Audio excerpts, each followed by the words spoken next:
welcome you to our webinar today, where we'll share best practices for truly inclusive meetings.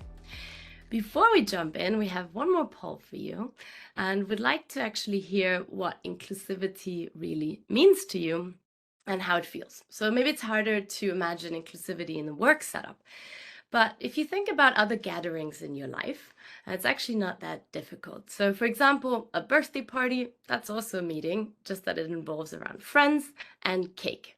So imagine yourself, you're arriving at a birthday lunch of a good friend where maybe you don't know that many people. What would help you to make you feel included?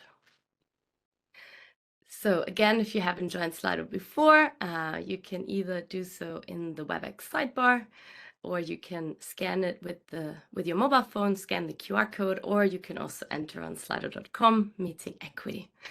Great, and we're already getting the first submissions. A warm welcome from the host definitely would help me too. Leanne, what catched your attention? Yeah, I mean, I like the introductions to other attendees with helpful snippets of information. So being that person that connects other people, helps them find commonalities, is always a really nice way to be a good host. I like that. How about you, Jen? What are you seeing there?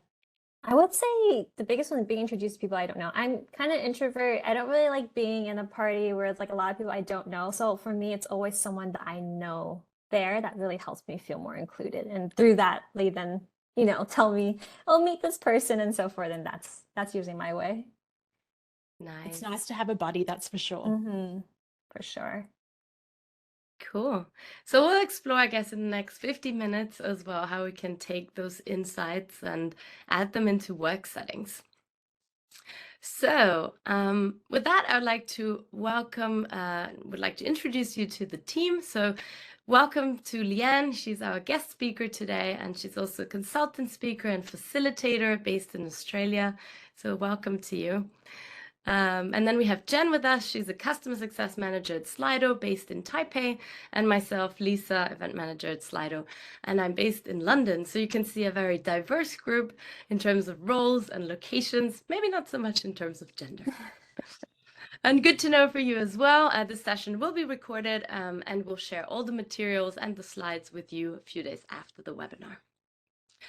And before I spoil the agenda to you, I would like to know from you, what is it that you're hoping to learn today? Why did you sign up for today's webinar? What are you trying to get out of this? Nice. Oh, Awesome. okay. Thank you. That was not a setup, but thank you so much. Great. How lovely. So that person's going to be very happy about our surprise. True. More interactive online meetings. Yeah, it is interesting. We've done online meetings for a few years now, but it's still a challenge in terms of how do you get the engagement? How do you hear from all voices? What else are we seeing? Improving hybrid meetings. Yes, so we'll talk about that as well a little bit. Getting inspiration, yes. So Jen will share actually a lot about how to use Slido to create more inclusive meetings. There's one more Leanne fan. I love that. We got a new hashtag. Okay, this is not about me though. Actually, that's an interesting point about being inclusive. It actually isn't about you. It's about being in service to the group. So but thank you. I mean, I'll still take those. To learn what Slido can surprise me with. So Jen's got some really great tips that I love Slido. I talk about it all the time, but she surprised me with a few shortcuts. So stay tuned. Nice. Cool. Thank you so much. So if we look at the agenda, we'll actually talk a lot about the things that you mentioned. So we'll kick off with what inclusive meetings are and what role meeting equity plays. And then we'll talk about, so Leanne will talk about designing and facilitating inclusive meetings. And last but not least, we'll have Jen. She'll share some best practices on how to leverage Slido to create more inclusive meetings. And then we'll also have time for some of your questions. One last announcement before we get started, which is probably the most exciting one, is that we have a quiz throughout the webinar. And if you are one of the 3 winners, you will receive a dedicated version of Leanne's new book, the 2-hour workshop blueprint. So in the quiz, be quick and listen carefully so that you get a chance to win. In this first chapter, we're going to discuss the term meeting equity and how it fits with the current discussion about inclusivity in the workplace. While inclusion and meeting equity are both very important concepts, they also have some distinct differences. The term meeting equity has been actually gaining popularity in the recent months. Can you guess what it refers to? And with that, we're already going to our first quiz question, which is quite tricky because I haven't even told you what meeting equity is. So please join the quiz. So just add your name. Awesome. And if you haven't seen it yet, you should see Slido in the sidebar in WebEx, or you can also scan the QR code. Awesome. And so with the quiz, be quick because it's also about time, not just the right answer. And with that, we'll start. There is a timer of 20 seconds. So what does meeting equity aim to achieve?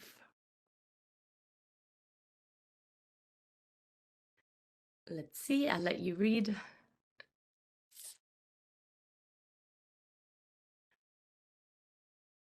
Awesome, 3 seconds left.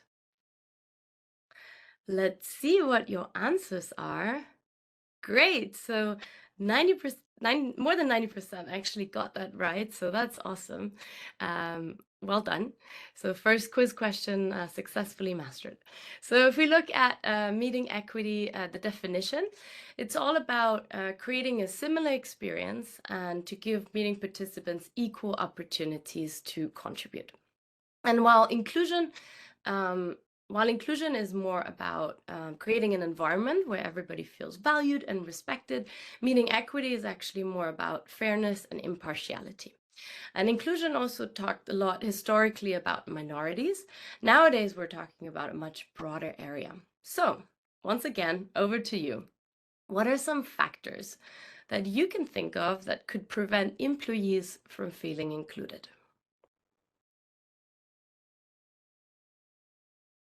So let's see what comes up. There's already 7 participants typing. Great. Yes, so the remote is definitely a problem that still a lot of companies are trying to solve. I saw ignorance there. I mean, there's that. I think that relates to what's coming up as well, like in terms of language. And I remember when I was working in a multinational company, and the language I was using a lot of Australian slang and talking to my counterparts in Indonesia. And I didn't realize that I was pretty much talking in another language to them. And thankfully, I had a good manager that tapped me on the shoulder and woke me up from that. But it's, I think a lot of this is just getting feedback and yeah, and moving on from there. We've got laziness. What else do you see there? Yeah, different cultures. I think we talked with Jen about that as well. I think Southeast Asian or Asian cultures are sometimes different too, right? Jen, you had some experience with that as well. Yeah, language is a big one as well, Yeah. especially with global companies. I've seen that as well. Psychological safety. Yeah, safety is a huge one. Like, I mean, many factors can contribute to safety, right? It's not just about the physical act of feeling safe, but also psychologically, like what makes you feel safe in the environment to share, for sure. Awesome. So thank you so much for all those ideas. And you can see we have mentioned a lot of them as well here on our slide. So there's actually many factors that can keep us from contributing. It's easy to pinpoint it on maybe personalities and say that shy people should just speak up, but we all know that's not the answers. There's parents and caregivers, they cannot just ignore those who need them, and there's also a lot of individuals who cannot just overcome toxic work cultures. But the good news is with the increase of hybrid work and also the increased views of technology, we actually have a window of opportunity to create a more inclusive environment. In fact, 50% of meetings are already hybrid, and we all know now that they're here to stay.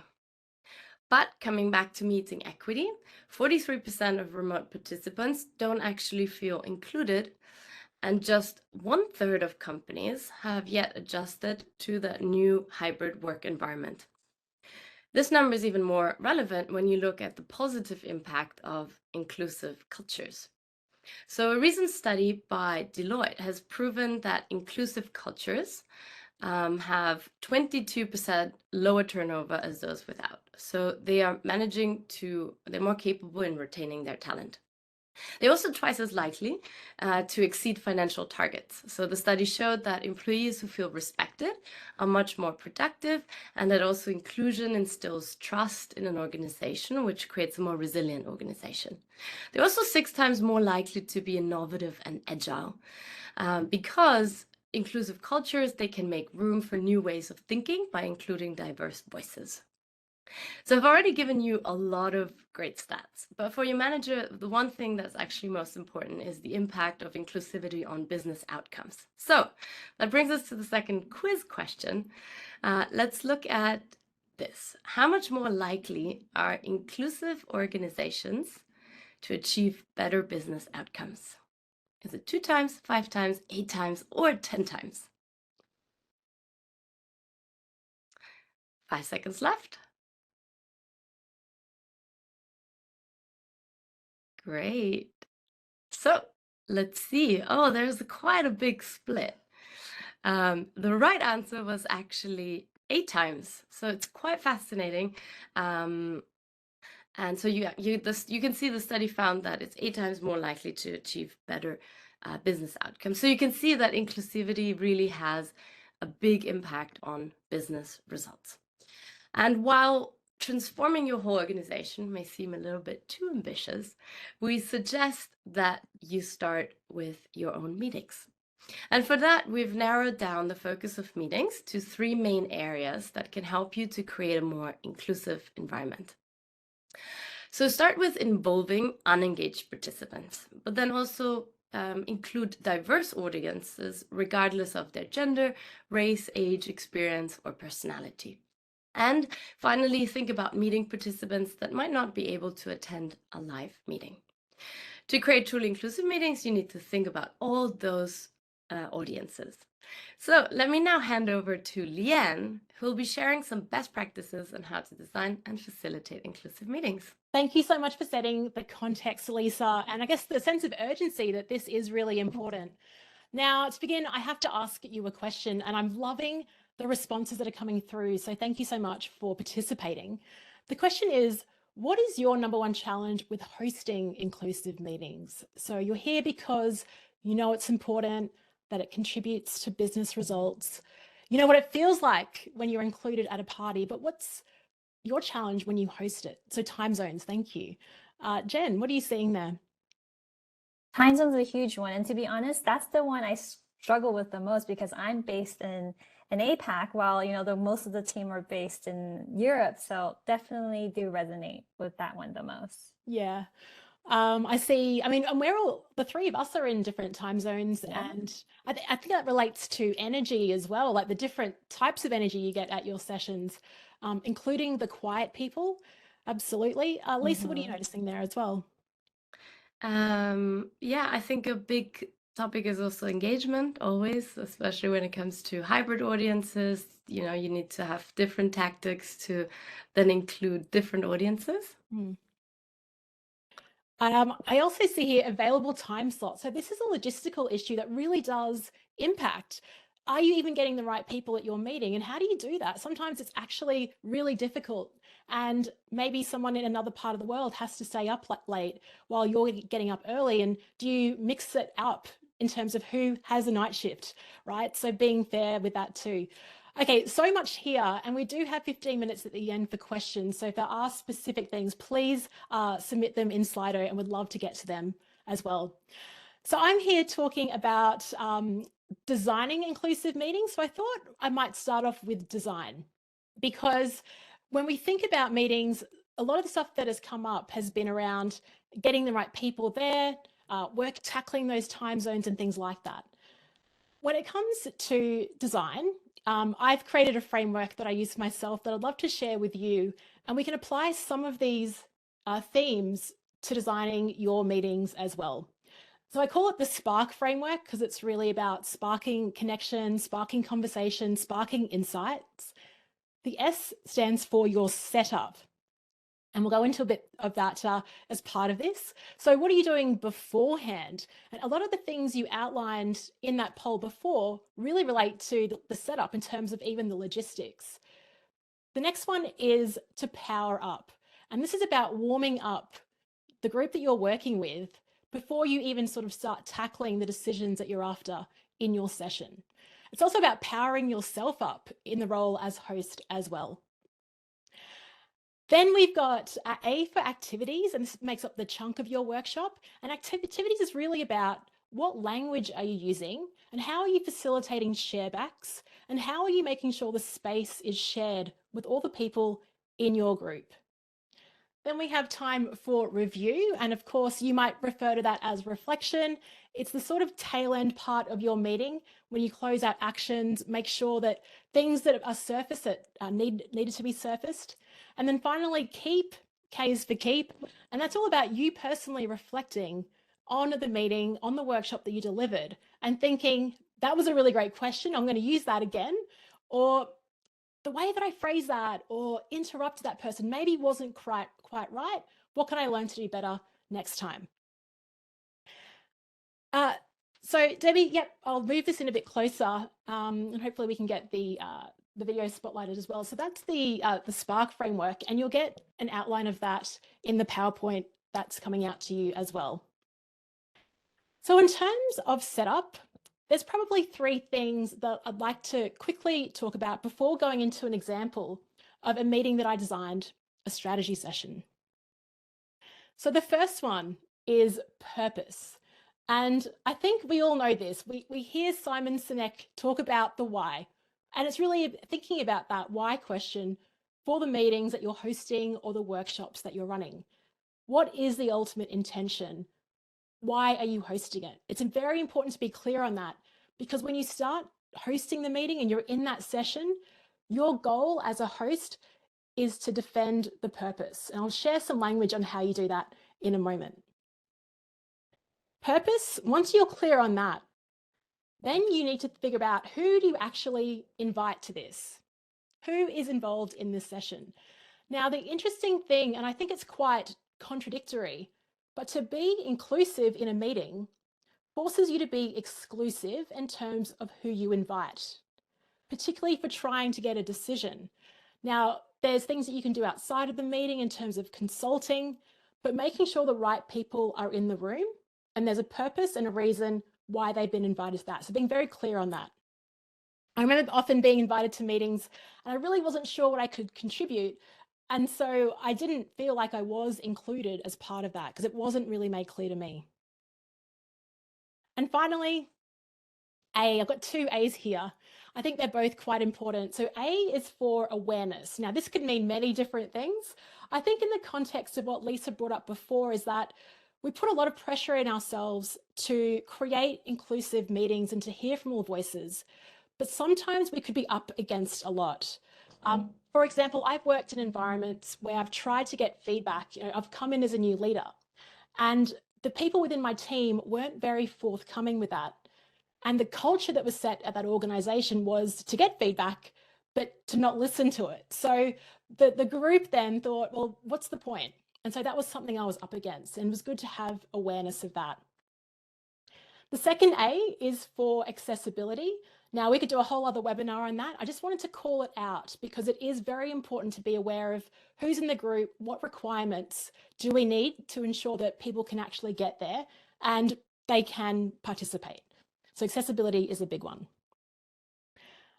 In terms of setup, this requires something. It requires a bit of intentionality in terms of your design. So I'd love to go to the next Slido question. And the question is, how much intention do you take time to, sorry, let me start that again. Do you usually take the time to intentionally design or prepare for a meeting? Oh, 21 votes already. Fantastic. I intentionally plan my meetings all the time. I'd love to, but don't have the time. I haven't yet. I would like to learn more. Okay, I love that we've got over 70% of people that have voted for that. And for the others, it's great that you're here taking time out to learn more about this. Fantastic, over 70%. I guess, so this type of webinar encourages those of you that actually want to create that time. So we'll go to the next slide. And what I want to share here is my little framework. And I'm curious, actually, if you have your own way of setting up your agendas. But typically, when I was a first-time leader, I was unlike you. I wasn't part of that 70%. I was caught up in just dashing from meeting to meeting, and I wasn't really prepared. I didn't think about the purpose, and I wasn't intentional with my design. Now I use something here. I call it my spark sheet, and there's 3 columns. The timing is the first column, and I use that to really capture how much time, and it's difficult to anticipate sometimes, and I provide more time than is required. And if we go under with time, that's fine, okay, because everyone loves leaving a meeting early. I actually anticipate more time. Under topic, this is where I really think about the type of question that I'll ask in order to facilitate sharebacks as well. And in the tool section, this is a really helpful column where I can quickly just think about, do I need a Slido poll for that? Is there a flip chart that I'll be using? Post-it notes, and then at a glance, I can see what I need to bring. So I'll go to the next slide, and this is actually a behind the scenes example of a strategy session that I ran, but you could use it or contextualize some of these ideas and philosophies for your meeting as well. And it doesn't have to look all professional. You can just, really just type it up or just write it on a sheet, 3 columns, and off you go. So the first part, the meeting actually started at 10 o'clock, but I was in the room, mainly because I'm chronically early. I love being early to things. But what I find is I want to get set up and ready so that when the first person walks in, I can start creating a welcoming environment. And I don't mean by running up to them, and it really depends on who they are and how comfortable they are as well, but just having a welcoming presence when someone enters the room. Something I did in this strategy session was, prior to the session, I asked them a question around an external factor that might disrupt the environment they were working in. And I opened up the Slido poll before the meeting so that when people arrived, I had the Slido results on a screen and they could see these playing back. And that was priming a conversation, priming what we were about to talk about. Priya Parker says it best. She says the meeting has started before it has even started. So really using that opportunity to get people sort of buckled in to the content as well. When we do kick off, what I love about these questions, I'm going to credit Michael Bungay-Stanier. He is the author of The Coaching Habit. And I saw him speak in Sydney, and I just love these. So I encourage you to either use them or reframe them and edit them a little bit for your scenario. The first question is, and asking the group just to reflect, they might write down their response on a scale of 1 through to 7. What is your energy level like right now? Are you bouncing off the walls? Are you a 7? You're so excited to be here? Or are you a 1 and you're thinking, gosh, I need a bit more coffee today? Or are you somewhere in between? The second question really relates to what you were talking about before in terms of that word cloud and psychological safety. And it's asking the group, how much risk are you willing to take with me and others today? A 7 is I'm willing to open the kimono. I'm willing to share everything. I'm so excited to be vulnerable, right? And a 1 is I don't really feel too safe in this place, right? So this is just an individual reflection at this moment. And the third question I think is very powerful. How much do you care about the experience of the other people in this room? 7 is I really care about these people. This is my family. This is my tribe. Helena's like open the kimono. And number 1 is these aren't my people at all. I don't really feel like I don't have any affinity, right? So the third question, well, both actually 2 and 3, why they're so powerful is that it actually takes the pressure of creating an inclusive environment off the host, and actually it's a collective share in terms of we're all together thinking about how we show up in this group, in this context, and in this meeting as well. Now, Jen later on will share some ideas on how Slido can help facilitate some of those responses and discussions as well. We'll move on to the next part, which is, again, this I love, obviously I love interactive. I talk about facilitation all the time. Following that, we're going to play back the Slido results and then break out into little groups and actually ask a question. What patterns are you noticing in these responses? And also, what have we missed? Okay, gives people some time and another opportunity to share that back as well. And then moving on to that, I've got a real 10:50. This actually will go for a bit longer than that. That's a typo there. Probably for another 45 minutes to an hour. Is again using a framework. So something that I like to do might be just to draw a visual. And a conversation could be, where do you see our organization right now in terms of our strategy? Where do you want us to be? And asking very specific questions that I've outlined here. Well, what is your evidence for your choice and what's needed for improvement? Now, when I give these instructions, I will talk them, but I also will have prompts on a screen as well, just to provide that, that certainty on what the question is too. All right, so that's just a high level overview. Look, I'm excited to hear if you want to adapt that or if you use something similar.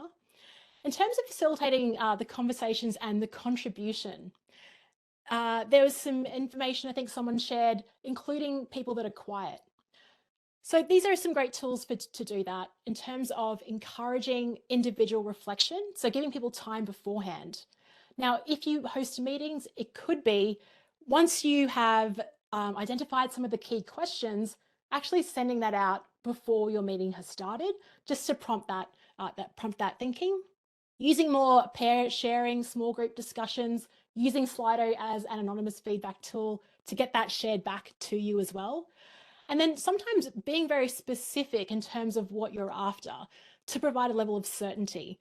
I think this is actually quite important just in that power up stage when you're trying to warm people up, being very specific with the question. And then as you move on, you can ask sort of more looser, more open-ended questions once people are warmed up too. And finally, in terms of language and protecting your session's purpose, something, when I was a first-time leader, I remember running these meetings every Monday morning. And honestly, I think I was a bit too polite. I didn't, these meetings went overtime. We didn't really get to talk about what we had to. The purpose wasn't defended. So something that happened there was that I needed to learn how to interrupt. And I actually picked up this skill by doing a podcast where I've had to keep people on track, and you might be in this situation as well. So in terms of interruption, you can just say, look, I have to jump in here. I have to pause you. And then again, reiterate the purpose of why you're there. And if you do have any really great phrases for interrupting that you like to use, your go-to phrase, let us know in chat. The second thing is to note it down. Again, look, this topic, we're talking about inclusion, but this topic may only apply to 2 or 3 of you in this group. How about we broaden this conversation? Or how do we steer this conversation so it applies to the group and the purpose of today? Helena's got a great question here, just conscious of the time. Great. Love this. Keep sharing as well. And finally, assessing and just determining, like, is this a conversation we need to have in order to drive this result? And as the meeting host, you don't have to decide that. You can actually ask the group. And this is maybe a question you could have set up in Slido as like a backup question to go to when you need to determine whether it's something you need to pursue in the meeting or if you can note it down and tackle later on. Thank you so much for sharing in the chat. Now, before we go to Jen to share some tech tips, I do have a question for you, and I've hidden my framework here. It's based on the Spark framework I shared previously. So the question is this: what does the P stand for in the Spark framework? You got to be quick. Power up, preparation, positive thinking, or punctuality. Now, I love all 4 of those things. I love punctuality too. Let us know your thoughts.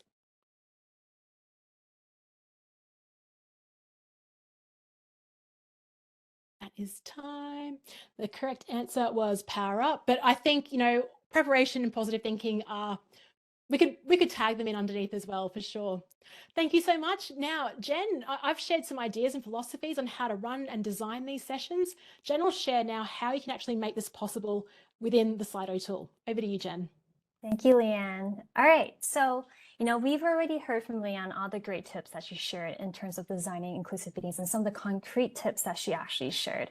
And that's where now in this chapter, we're going to actually look how you can put this in practice using Slido.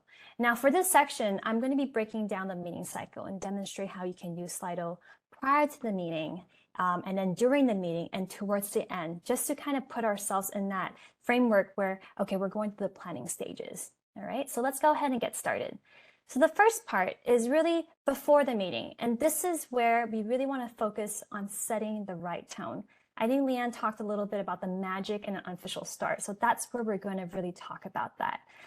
So let's talk about why it's important to think about meeting equity and inclusivity even before the meeting starts.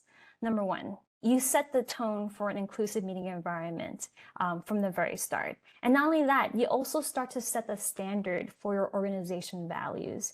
By creating that inclusive and interactive tone from the start, it basically sends a message to people saying you're creating a welcoming space for all participants, regardless of the usual standards of background or identity, but you also show recognition for those who are in certain circumstances, such as different time zones, which we heard a lot, unable to join the meeting because of personal circumstances and so forth.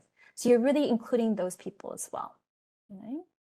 So in the beginning, Leanne also mentioned how she sends out a Slido poll beforehand to kind of have that magic start from the very start.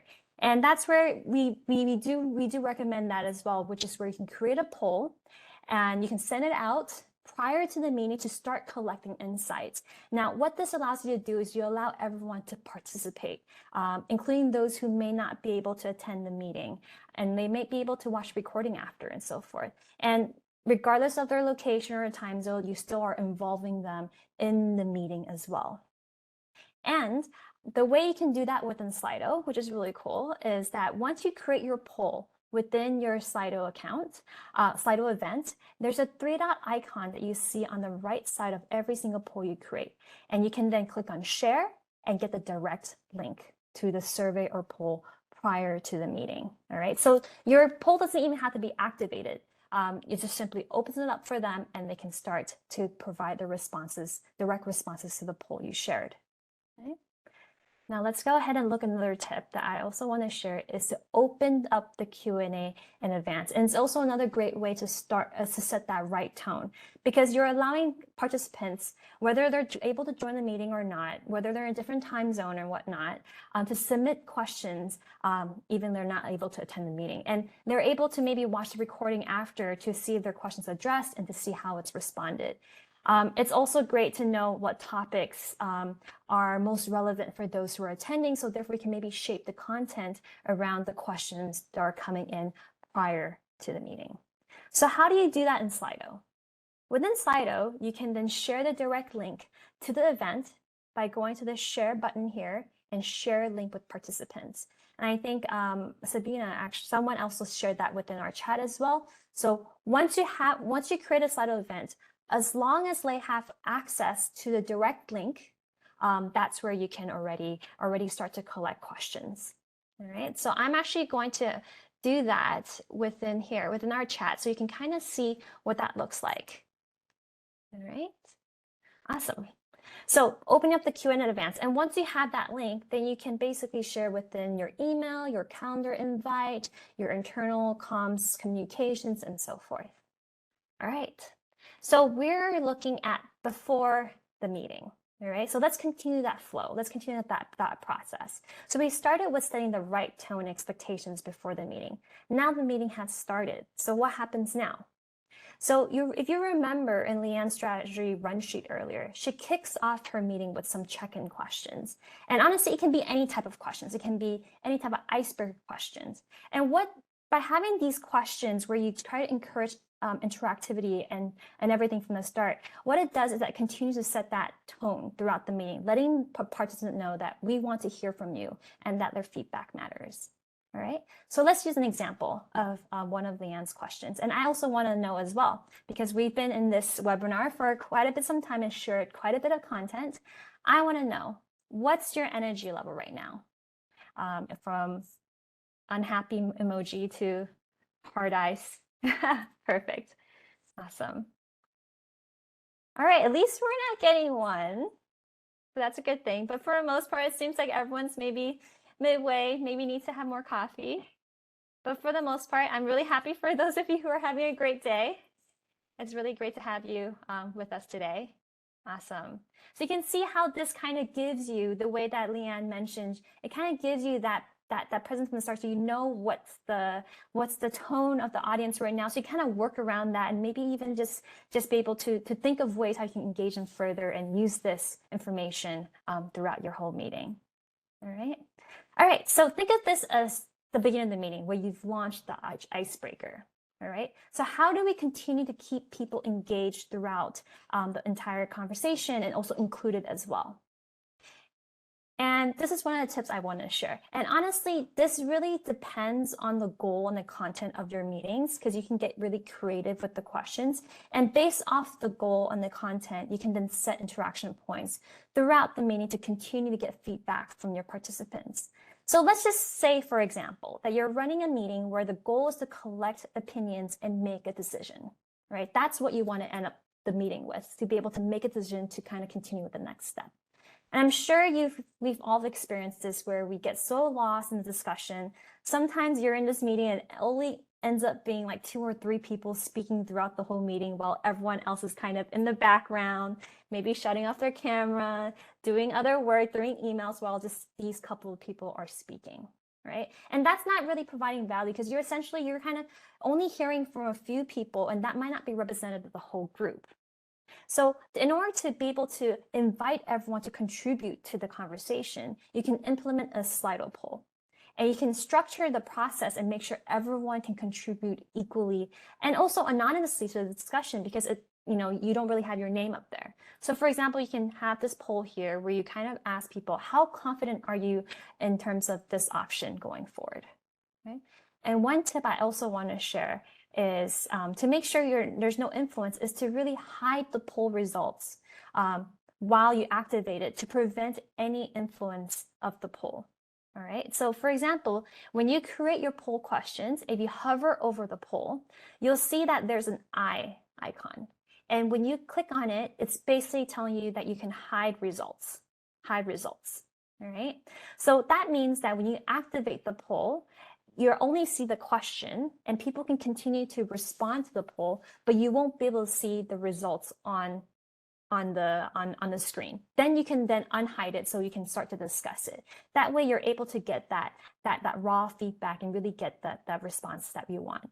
So for example, if you look at this poll right now, a lot of times, especially rating polls, when people see like everyone responding maybe on the higher end, you tend to feel like you want to respond on the higher end, but you don't really want that. You want to get their raw feedbacks. And maybe some people are feeling they're not so confident. So then you use these poll results for a follow-up discussion, right? To understand, okay, what are some concerns you have in terms of option 3? And what are some things that we can discuss to kind of move forward and decide whether it is a good option or not?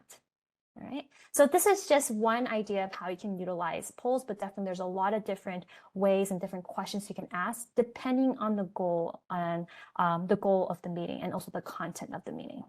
All right. So now we're still in the meeting. Let's review what we discussed so far. We collected insights before the meeting and also during the meeting. Now we want to see if there are any questions coming in from the participants. Now, don't you hate that part where sometimes you get to the end of the meeting and you ask, are there any questions? And it's like silence, crickets. That silence is probably the most deafening and unnerving part for any meeting host, right? But what you realize is that oftentimes sometimes it's not really that there are really no questions that audience have, but rather it's a question of whether people feel comfortable to ask those questions, whether if the expectation is for participants to speak up, to ask a question by raising their hand, if it's in a physical meeting or unmuting themselves on the call, you soon realize that there are only certain personalities that are willing to do that. And essentially, you're missing out on all the great input that the rest of the audience may have. Now, we found that by creating a safe space, usually with anonymity, you start to uncover a lot more things than you expect. So in the next part, I'm going to showcase how one of our clients was able to tackle this. All right. And for this particular story, we are talking about Centauri.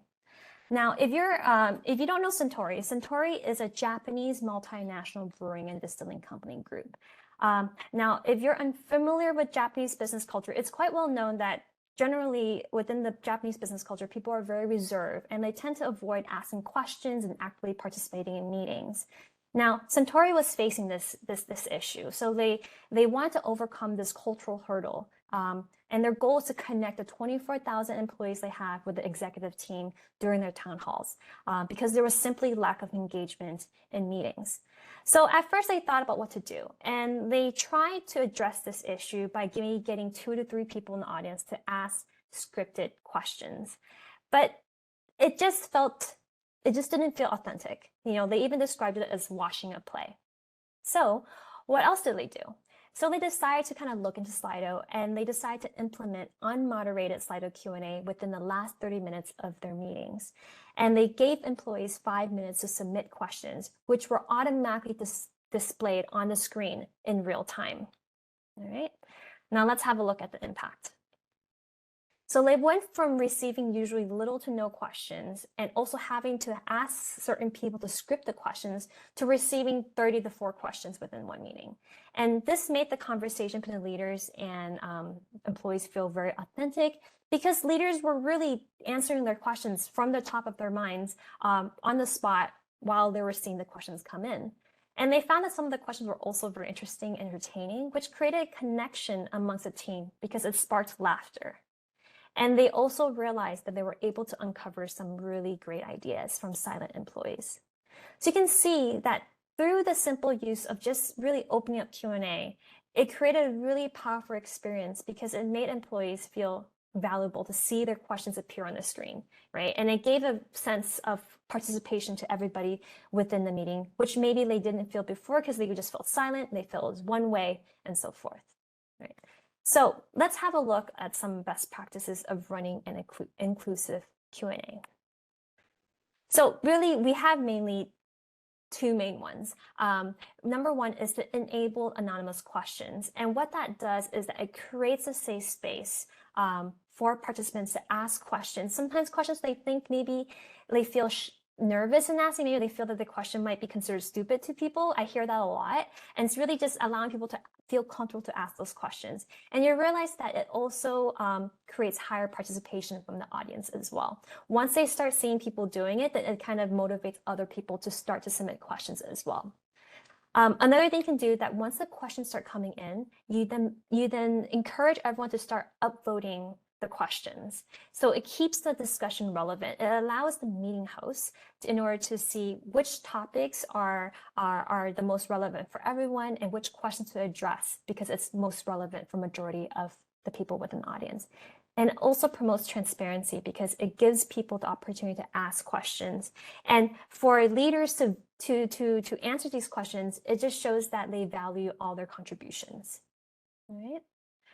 And the next part is also because people take the time to submit their questions, maybe to share their feedback, it has to be a 2-way street. So it's always important to follow up with any unanswered questions, right? And there's a couple ways you can do this. Of course, you can do it the usual way to export all the questions and provide the responses offline within your internal communication channels.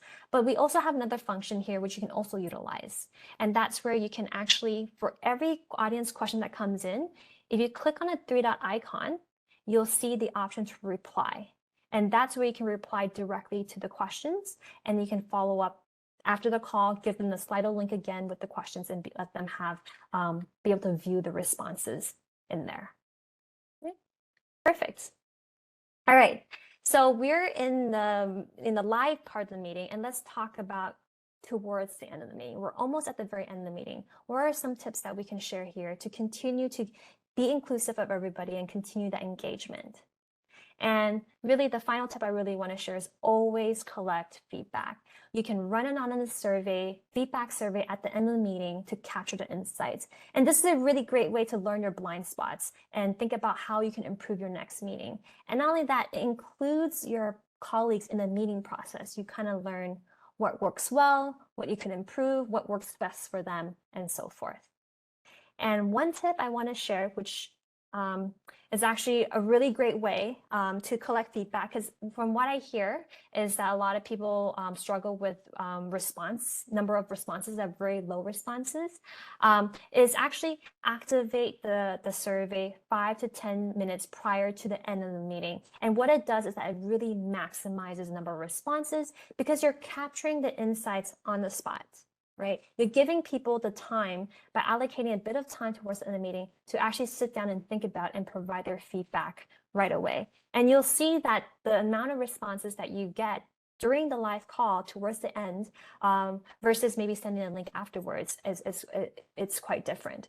But let's say that you're already in the meeting, some people left early. Of course, you can continue to collect responses afterwards by sharing the direct link to the survey so people can continue to submit their responses if they didn't have a chance to do so during. All right, so we went through the whole meeting cycle, and I have the last quiz question for you. All right, so get ready. Now for this question I'm asking, it's just to check if you were listening or not, but here you go. What are the best practices for maximizing responses to feedback surveys? So we just talked about this, and I'm going to give you some time to read. And just a tip, there's might be more than one.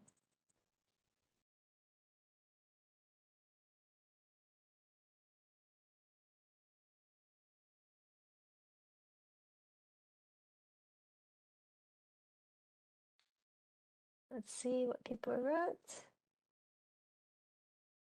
Oh, all right. Let's see. And correct. For most of you, you got these correct. Perfect. And Lisa, I think that's the last question, right? Yes, it was. So let's have a look at the leaderboard. Oh, exciting. Let's see. Yes. So we have 3 winners. Congratulations to Lisa, Philip, and Ada. 4, nearly, only Lisa got 4 out of 4, right? That's perfect. Oh, Well sorry, done. sorry, Congratulations. sorry. No worries. All good. So please, for the 3 winners, send an email to events@slido.com, share your address and your name so we can pack that book right away for you. Even if you weren't one of the lucky ones, and I know there was a lot of content we went through today, here are the 4 points that we'd like you to take home today.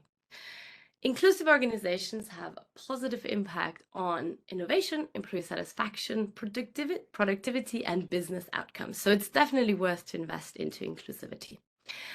While it may seem a bit too ambitious to transform your whole organization, we suggest that you start with your own meetings. Use the framework, the Spark framework that Leanne designed to create more inclusive meetings. You also need to be intentional. Remember when Leanne said to be more inclusive in order to be inclusive? So that starts with inviting the right people to the meeting, but then also use some of her sentences to interrupt meeting participants that go on forever in order to protect your meeting's purpose. And lastly, Jen has shown you many, many ideas how you can use Slido to be more inclusive. Remember, you can co-create the agenda by sharing a poll link before the event, or you can use Slido to make more inclusive decisions. It's now time to look at your questions. We have about 10 minutes left, and I see there's already a few amazing questions.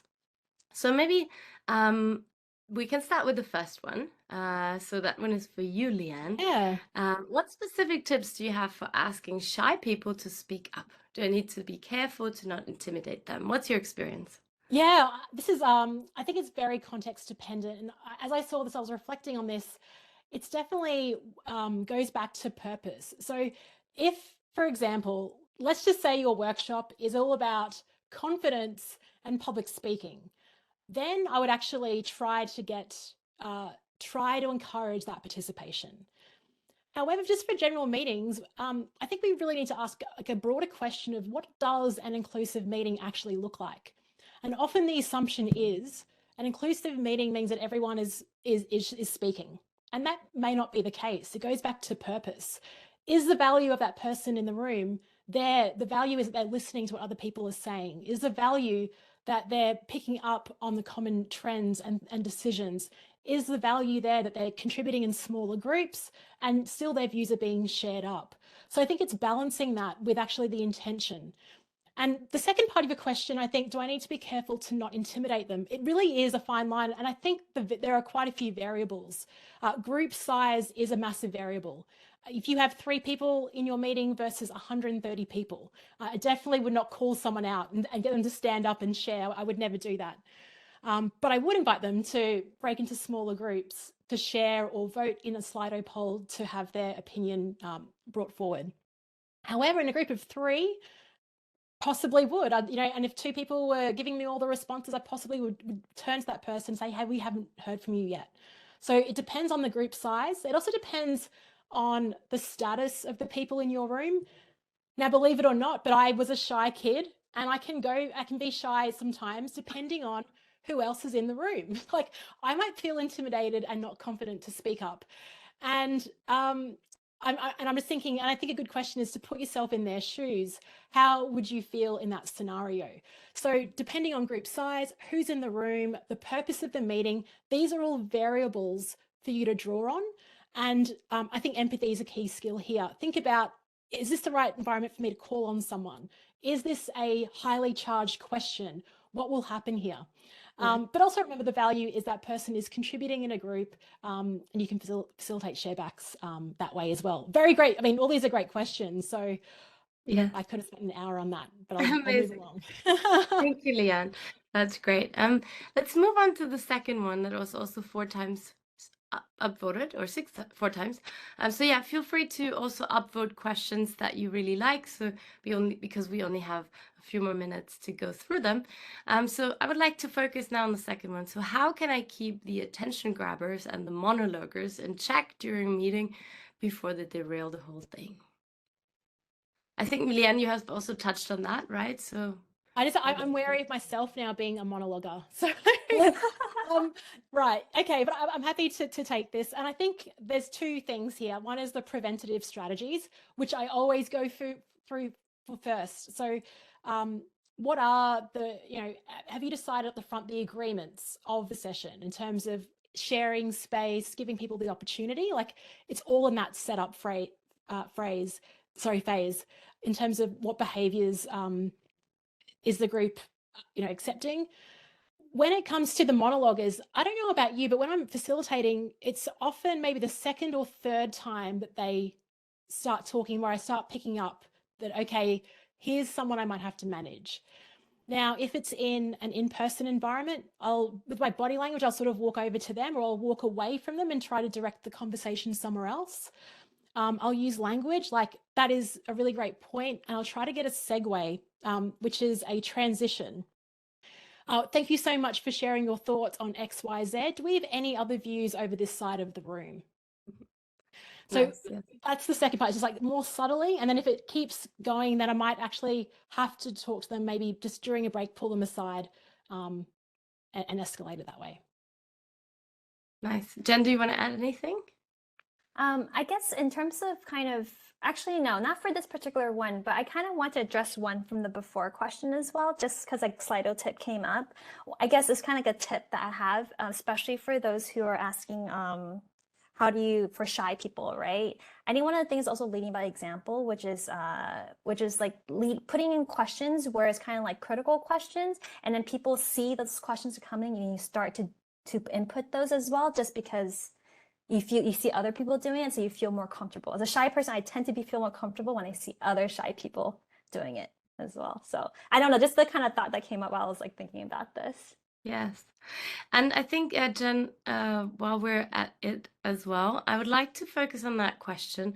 What if anonymous is used to hijack the meeting and create non-inclusive questions? I think that anonymous feature in Slido is something we often discuss. So maybe you have some views on that.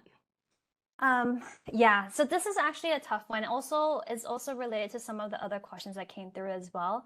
In terms of Slido specifically, there are other ways in which you can kind of be able to control a little bit. There have been some people who would like try to hijack it by maybe acting like they're multiple people and then upvoting the questions and acting like they're multiple people, even though there's just one. One of the ways you can use this is to use, what do you call it? Participant SSO as well. And that's where you actually, each participant will have to go through the SSO authentication to authenticate themselves, but they can still engage anonymously. So at least it gives them that, it gives you as a meeting host that each person that comes in are actual people and that they are acting as one person rather than the multiple. Now, in terms of non-inclusive questions and maybe having a bad faith questions like the other question that came in, this is oftentimes something that a lot of organizations struggle with. And we had some tips from different organizations that we work with that have mitigated this.